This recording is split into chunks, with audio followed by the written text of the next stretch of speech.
மலச்சிக்கலுக்கு எந்த ஒரு பக்க விளைவுமின்றி இயற்கையான தீர்வு. ராஜ்லாக்ஸ் கேப்சூல். தொடர்புக்கு 9604265000. ஒரு மகிழ்ச்சியான செய்தி. இதயம் நலனையின் விலை லிட்டருக்கு ரூபாய் 105 குறைஞ்சிருக்கு. செப்டம்பர் 2023ல 1 லிட்டர் இதயம் நலனையின் அதிகபட்ச விலை ரூபாய் 503. ஆனா இப்ப 1 லிட்டர் இதயம் நலனையின் விலை ரூபாய் 398 மட்டும்தான் தமிழ்நாட்டுல. அப்ப இனிமே எல்லாரும் இதயம் நலனை வாங்கலாம் இல்ல? செந்தில் பாலாஜி பொன்முடி அவர்கள் ராஜினாமா செஞ்சிருக்காங்க. இதுக்கு பின்னாடி இருக்கிறது அப்படின்றது நீதிமன்றத்தினுடைய அந்த அழுத்தம் அப்படின்றதெல்லாம் பார்க்குறோம். இது மட்டும்தான் காரணமா, இல்லை குறிப்பாக அமைச்சராக இருந்த பொன்முடி அவர்கள் பற்றி பேசும்போது இன்னும் காரணங்கள் உண்டு அப்படின்னு புரிஞ்சுக்கலாமா சார்? அதாவது இந்த 2 பேர் வேற வழியே இல்லாத நிலைமைக்கு தள்ளப்பட்டதுனால பண்ணியிருக்காங்க. நீதிமன்றத்துடைய வழக்குகளோ நெருக்கடியோ அமைச்சர்கள் மீதான குற்றச்சாட்டுகளோ புதுசல்ல. ஒரு அமைச்சர் பாக்கி கிடையாது. கிட்டத்தட்ட 34 பேரில் 20 பேருக்கு மேலே அந்த மாதிரியான ஏதாவது ஒரு வழக்கில் இருக்கிறாங்க. சொத்து வழக்கு உட்பட முந்தைய ஆட்சியில் தொடரப்பட்ட வேறு வழக்கில் இருந்துகிட்டே இருக்கு. இது ஒரு எக்ஸ்ட்ரீமுக்கு போய் இனிமேலும் நம்ம சமாளிக்க முடியாதுங்கிற இடத்துல தான்.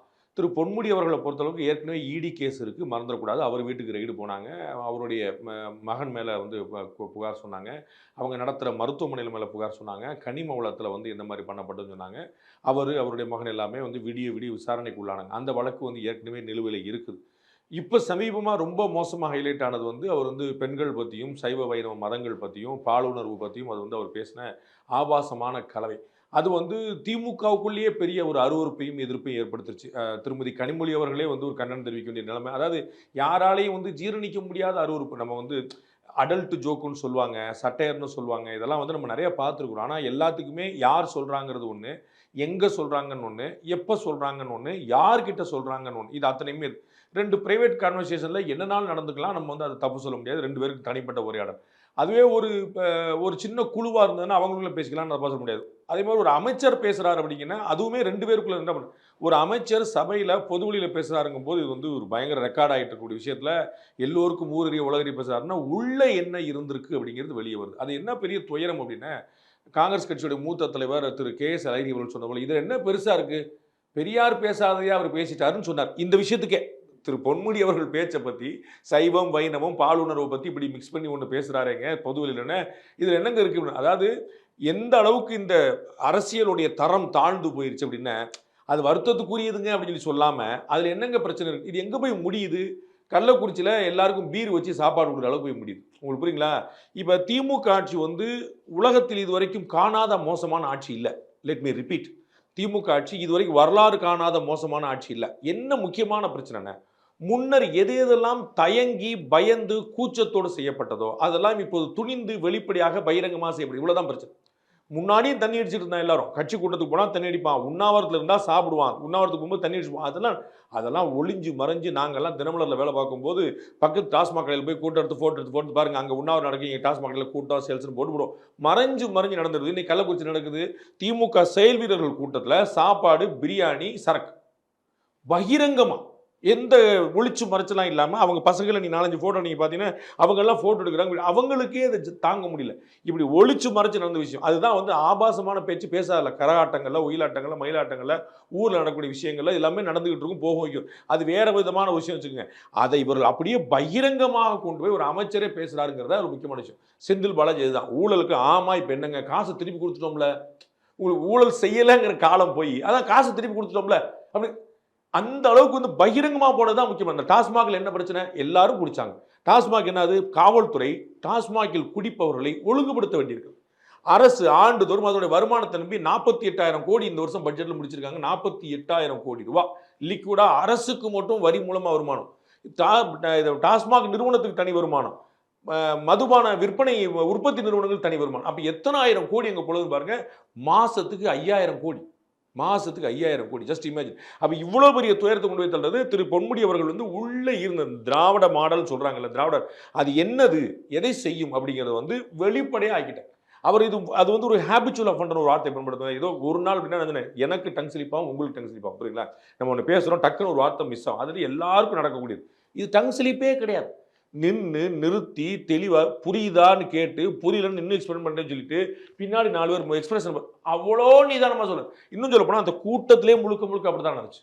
அமைச்சர்ஸ் பெண்கள்லாம் இருக்காங்க. இல்ல அவர் பேசுனது மட்டும் இல்ல, மற்ற பேச்சாளரும் அப்படித்தான் பேசுறாங்க. அந்த கூட்டமே அப்படித்தான் நடக்குது. அப்ப எந்தவித கூச்ச நாச்சமும் இல்லாமல் செய்வதுதான் இவருடைய வேலையா இருக்கு. அது பகிரங்கமா அம்பலம் ஆயிடுச்சு. இவ்வளவுதான். நிறைய நாட்டில் கொலைகள் நடக்கும் சரிங்களா. உடுமலை சங்கர் கொலை ஏன் பெருசாயிடுச்சு அப்படின்னா, உடுமலை சங்கர் கொலையோடைய வீடியோ ஃபுட்டேஜ் சிக்கிருச்சு.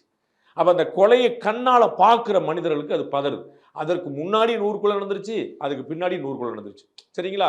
அது போல இவர் வீடியோல சிக்கிருச்சு, அது பயங்கரமா வந்துருச்சு. வீடியோல சிக்காமலே இவர்கள் இதுதான் பேசுகிறார்கள். KS அழகிரி அவர்கள் சொன்னது உண்மை. இவங்க எப்பயுமே அப்படித்தான் பேசுறாங்க. அது யாரும் நம்ப தேரால். சும்மா இருங்க அப்படிலாம் சொல்லாதீங்க சொல்ல. இப்ப பகிரங்கமா கேமரால வந்து ஓப்பனா அந்த வெளியானவொடனே ஆஹா அப்படியா அப்படின்னு போய் நிக்குது. அப்ப இது வந்து ஒரு கட்டத்துக்கு மேல போய் அந்த கட்சியில இருக்கிறவங்களே ஜீரணிக்க முடியாம போனனால நான் ஏற்கனவே சொன்னேன், வேற வழி இல்லாம நடந்த விஷயம் தான் திரு பொன்முடி நடந்தது. அமைச்சர் செந்தில் பாலாஜிக்கு அப்படின்றது முழுக்க முழுக்க நீதிமன்றத்தால நிகழ்ந்தது தான். ஏன்னா அவங்க நீதிமன்றத்துல தெளிவா நான் அமைச்சராவா இருக்கேன், என்னால் எப்படி இன்ஃப்ளூயன்ஸ் பண்ண முடியும், அமைச்சரா இல்லாட்டாலும் பண்ண முடியுங்கிற வேற விஷயம். இவருக்கு பெயில் கிடைக்கிறதுக்கு 4 நாள் முன்னாடி வரைக்கும் திரு அசோக் அவருடைய சகோதரர் ஆஜராகவே இல்லையே, வரவே இல்லையே. இப்போ எப்படி வெளியே வந்தாரு திரு அசோக்? எப்படி இப்போ இப்படி ஈடி போனார்? 1.5 வருஷமா அவர் பிடிக்க முடியலையே. அப்ப நீங்க நினைக்கிறீங்களா ஈடியால பிடிக்கவே முடியாதுன்னு?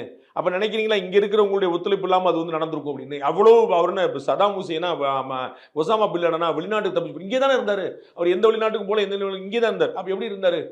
அப்ப இவர்கள் நினைச்சாருன்னா செந்தில் பாலாஜியாவது வந்து இன்னைக்கு எம்எல்ஏ, அவருடைய சகோதரர் எம்எல்ஏ கூட இல்லையே, ஆக்டிவ் பாலிட்டிக்ஸ் கூட இல்லையே, மெம்பரா மட்டும் இருப்பாரு நினைக்கிறேன். ஆக்டிவ் பாலிட்டிக்ஸ் கூட இல்லையே.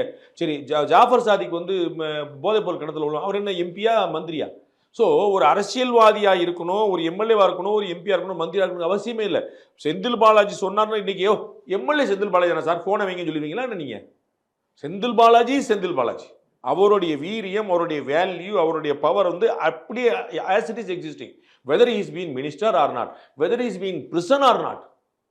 அதுதான் திரு செந்தில் பாலாஜியுடைய வீரியம். இப்போ அவர் இவ்வளவு வருஷம் அவர் என்ன சம்பாதிச்சிருக்காருன்னா, செந்தில் பாலாஜி அப்படின்னு ஃபோன் பண்ணான்னா எந்த செந்தில் பாலாஜிங்கன்னு யாரும் கேட்க முடியாது. அதுக்கு ஒரே வேல்யூ தான். அவர் ஜெயிலில் இருந்தாலும், எம்எல்ஏவா இருந்தாலும், எம்பியா இருந்தாலும், மந்திரியா இருந்தாலும் ஒரே வேல்யூ தான். ஆனா மந்திரியாவும் ஆயிட்டு என்னப்பா நீங்க, அதாவது என்னன்னா அது நீதிமன்றத்தை கேலி கூத்தாக்குற மாதிரி. இப்போ வந்து அரவிந்த் கெஜ்ரிவால் வெளியே வந்தார், அவர் தான் அந்த கட்சியுடைய தலைவர். அவர் சொல்ற ஒரு லேடி தான் வந்து அதிதி தான் வந்து சீஃப் மினிஸ்டர். ஸோ சீஃப் மினிஸ்டரா ஏமா நீ தான்மா சீஃப் மினிஸ்டர் அப்படி சொல்லக்கூடியவருக்கு சீஃப் மினிஸ்டரை வந்து இன்ஃப்ளூயன்ஸ் பண்ண முடியாதா? ஆனா அட்லீஸ்ட் டெக்னிக்கலா he is not the chief minister, அவரை பார்த்தா வணக்க வைக்க வேண்டியது இல்லைங்கிற ஒரு நிலைமை இல்லை. இவ்வளவுக்கு தான் அவங்க விரும்புறாங்க. அதையும் பண்ண மாட்டேன் நான் அமைச்சராக என்னங்க அர்த்தம்? நீங்க வந்து கரெக்டா நீங்க வந்து ஜாமீன் வாங்கிட்டு ஜாமீன் வாங்கின 2ஆவது நாள் நீங்க அமைச்சராகிறீங்க, உங்களுக்காக ஒரு அமைச்சரவையே வந்து காத்திருக்குது அப்படின்னு என்னங்க அர்த்தம்? அப்படின்னு நீதிமன்றம் என்னங்க எங்களை நீங்க வச்சு காமெடி பண்றீங்கன்னு நினைக்குது. அப்ப நீங்க என்ன சொல்லிட்டு போனீங்க? நான் I am not a minister, I cannot influence the government, I cannot influence the witnesses சொல்றீங்க. போய் மறுநாள் வேண்டிய. ஆனா நீதிமன்றத்துக்கு தெரியும், திரு செந்தில் பாலாஜிக்கு தெரியும், உங்க எல்லாருக்கும் தெரியும், அவர் மந்திரியா இல்லாட்டாலும் அவரால் இன்ஃப்ளூயன்ஸ் பண்ண முடியும். He is that much capable and powerful. அப்ப ஆனா நீதிமன்றம் நினைக்குது அட்லீஸ்ட் அப்ப கடுமையா வாங்கி நீதிமன்றம் வந்து எய்தர் ஜாமீன் ஆர் மினிஸ்ட்ரி, அதுல ஏதாவது ஒன்று முடிவெடுங்க, இந்த வார்த்தையை பயன்படுத்தணும். திரு கபில் சிபல் இன்னொரு வார்த்தை பிட்ட போட்டு பார்த்தார், சார் இன்னும் 1 வருஷம் தான் சார் இருக்கு, மொத்தம் முடிஞ்சிடும் சார், இன்னும் 10 மாசம் தான் சார், அமைச்சரவே முடிஞ்சிடும் சார். அவருக்கு என்ன கோபமோ திமுக மேல எனக்கு தெரியல. அவர் நமக்கு பிறகு திமுக வந்து இதுக்கு பிறகு ஆட்சியில் தொடரும்னு அவங்க நினைக்கிறாங்க. அவர் சொல்றாரு சார் மினிஸ்ட்ரியே முடிய போகுது சார், ஆய்காலமே முடிய போகுது சார் அப்படின்ற. உங்களுக்கு புரியுங்களா? அவர் சுப்ரீம் கோர்ட் சொல்லியிருக்க வார்த்தையை சொல்றேன், இந்த அமைச்சரவை பதவி காலமே முடிய போது 1 வருஷம். அப்ப இந்த திரும்பி தொடராதுங்கிற மாதிரி அவர் நினைக்கிறார். நம்ம அப்ப வந்து இவங்க எல்லாருமே நீதிமன்றம் கண்டிச்சு இப்ப நான் ஏதாவது ஆர்டர் போடவா அப்படின்னு கேட்டப்ப தான். அப்ப இந்த ரெண்டுமே அதே தான் திரு பொன்முடி கேஸ் நினைச்சு நீதியரசர் ஆனந்த் வெங்கடேஷ் அவர்கள் தெளிவா சொன்னார், நீங்களா ஏதாவது கேஸ் போறீங்களா? மதுரை ஹைகோர்ட்ல காவல்துறை ரொம்ப ஆச்சரியமா, ஜெய்ஹிந்த்புரம் காவல்துறையா தெரியல, ரொம்ப ஆச்சரியமா நாங்க விசாரிச்சோங்க, கேஸ்ல ஒன்றும் பிரைம் ஆஃபீஸ் இல்லைங்க, மூடிட்டாங்க. ஒரு கம்ப்ளைண்ட் வந்துச்சு, நாங்க இதுல கம்ப்ளைண்ட் இல்லைன்னு எப்படி சொல்லுவாங்க எனக்கு புரியவே இல்லை. இது வந்து டெக்னிக்கலா நிக்குது, நிக்காம போது அப்புறம் சரிங்களா. ஜெயலலிதா மேல 13 வழக்கு போடப்பட்டது, ஒரு வழக்கு தவிர மற்ற எந்த வழக்கு நிக்கல சரிங்களா. நல்ல கேஸ் எல்லாம் நிறைய டான்சி கேஸ் நல்ல கேஸ், பிளசன்ட் ஸ்டே ஹோட்டலுக்கு நல்ல கேஸ் 4-5 இருக்கு. ஆனா எல்லாம் போயிருச்சு, ஒன்று தான் தங்குச்சு. ஆனா கேஸ் போட்டாங்களா 13 தானே போட்டாங்க, ஒன்று தான். அப்ப நீங்க கேஸ் போடுங்க, நீதிமன்றம் ஒண்ணுமே விடுவிட்டோம். திரு சிவி சண்முகம் அவதூறா பேசியிருக்கிறாரு, அதை வந்து கடுமையாக நீதிமன்றம் கண்டிச்சது. ஆனால் வந்து தண்டனை கொடுக்கல. ஏங்க ஒழுங்கா பேசுங்க அப்படின்னு சொல்லிட்டு முடிச்சிட்டாங்க. உங்களெல்லாம் தெரிய வேண்டாமாங்க, நீங்களாம் மூத்த அரசியல்வாதிகள் அதை மாதிரி சொல்லிட்டு போட்டு பொன்முடி மேலே ஒரு கேஸை போடுங்க, கேஸே போட மாட்டேன்றாங்க.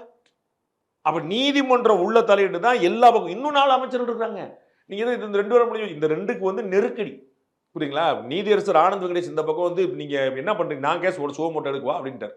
அதனால அந்த பக்கம் அவங்க சுப்ரீம் கோர்ட் வந்து மந்திரி பதவி வேணுமா ஜாமீன் வேணுமா ஏதாவது ஒன்று சொல்லணும். இப்போ ரெண்டு பக்கம் நீதிமன்றத்தை கழுத்து நெரிக்க போய் இந்த முடிவு எடுத்திருக்காங்க. இன்னும் பல மந்திரிகள் இருக்காங்கிறது எல்லாருக்கும் கண்கூடும்.